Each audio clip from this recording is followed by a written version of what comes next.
సాటర్న్పై మానవుడు జీవించగలడనే ప్రశ్నకు శాస్త్రీయంగా సమాధానం ఇవ్వడానికి అక్కడి వాతావరణం, ఆకర్షణ శక్తి, ఉపరితల నిర్మాణం వంటి అంశాలను విశ్లేషించాల్సి ఉంటుంది.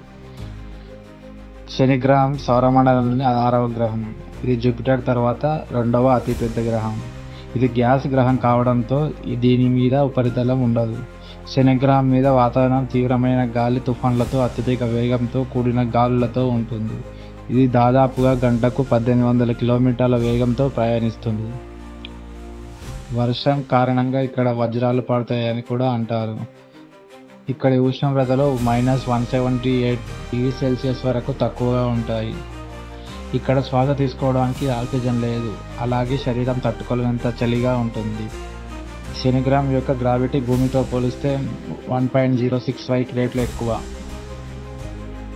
గాలుల వేగం, తుఫాన్ల తీవ్రత వల్ల ఇక్కడ జీవనం అసాధ్యం. ప్రత్యక్షంగా శనిపై జీవించడం అసాధ్యమే, కానీ శని గ్రహం చుట్టూ ఉన్న ఉపగ్రహాలు, ముఖ్యంగా టైటాన్, ఇది జీవాన్వేషణకు చాలా ఆసక్తిగా ఉంది. శని గ్రహం మీద మనిషి నేరుగా నివసించలేడు, కానీ భవిష్యత్తులో దీనిని పరిశీలించి చుట్టూ ఉన్న ఉపగ్రహాలలో బేస్ స్టేషన్లు, విజ్ఞాన కేంద్రాలు నెలకొల్పే అవకాశం ఉంది. శని, జూపిటర్ వంటి గ్యాస్ గ్రహాల్లో వజ్రాల వర్షం పడే అవకాశాలున్నాయని శాస్త్రవేత్తలు చెబుతున్నారు. ఎందుకు వజ్రాల వర్షం కురుస్తుందంటే వాతావరణంలో కార్బన్ అధికంగా ఉంటుంది. విపరీతమైన ఒత్తిడి, ఉష్ణోగ్రతలు కార్బన్ను వజ్రాలుగా మారుస్తాయి. ముఖ్యంగా మ్యాగ్నెటిక్ స్టోన్స్. ఆ సమయంలో థండర్ స్టార్మ్ వలన మిథేన్ వాయువు విడిపోతుంది. అవి క్రమంగా అంతర్భాగంలోకి జారుతూ తీవ్ర ఒత్తిడి, ఉష్ణోగ్రత వల్ల వజ్రాలుగా మారుతాయి. 36,000 కిలోమీటర్ల ఎత్తు నుండి మొదలయ్యే ఈ ప్రక్రియలో కార్బన్ కణాలు వజ్రాలుగా మారుతూ వజ్రవర్షంగా కింద పడతాయని నమ్మకం. ఇది నేరుగా చూసినది కాదు, కానీ నాసా లాంటి సంస్థలు ల్యాబ్ అనాలిసిస్, మోడలింగ్ ఆధారంగా చేసిన పరిశోధనలు. ఈ వజ్రాలు ఎత్తులోనే కరిగిపోతూ మళ్ళీ వాయువులా మారిపోతాయని కూడా అంటారు. శనిగ్రహం అంటే అందరికీ గుర్తొచ్చేది దానిపై చుట్టిన అద్భుతమైన వలయాలు. ఇవి మన కళ్ళకు కనిపించేలా ఎంతో అందంగా కనిపిస్తాయి. ఈ శనిగ్రహం ఉన్న ఏదైనా ఆస్ట్రాయిడ్ బలవంతంగా చెదిరిపోవడంతో ఏర్పడినట్లు శాస్త్రవేత్తలు భావిస్తున్నారు. శనిగ్రహానికి చాలా శక్తివంతమైన ఆకర్షణ శక్తి ఉంటుంది. శని వలయాలు మామూలు వంకరాలతో కాదు, 90% ఐస్, 10% చిన్న రాళ్లతో ఉంటుంది. ఈ వలయాల్లో వంకర రాళ్లు కొన్ని టెన్నిస్ బాల్ సైజులో ఉండవచ్చు, మరికొన్ని పెద్దదిగా ఉండవచ్చు. దాదాపు 1.4 లక్షల కిలోమీటర్ల వరకు ఇవి ఉంటాయి. ఎప్పటి నుంచి ఉన్నాయో స్పష్టత లేదు, కానీ కొన్ని అధ్యయనాల ప్రకారం ఇవి 100 బిలియన్ సంవత్సరాల క్రితమే ఏర్పడినచ్చు అని శాస్త్రవేత్తలు చెబుతున్నారు. నాసా కాసిని ప్రయోగం ద్వారా తెలిసింది ఏంటంటే శని చుట్టూ తిరిగి 2004 నుంచి 2017 వరకు 13 సంవత్సరాల పాటు వలయాల మీద విశ్లేషణ చేసింది.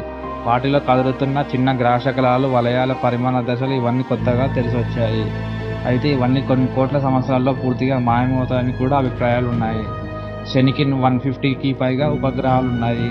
వాటిలో టైటాన్ శని యొక్క అతిపెద్ద గ్రహం. ఇది వాయుమండలంతో కూడిన ఏకైక గ్రహం.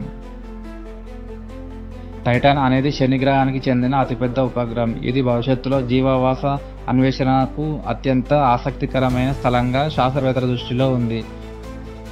ఇది భూమికి కలిపి జీవ వాతావరణం ఉన్న ఏకైక ఉపగ్రహం మరియు పుట్టుపుడకలుగా జీవరూపాల పరిణామానికి అనుకూలమైన పరిస్థితులు ఉన్నాయని కొన్ని పరిశోధనలు తెలిపాయి.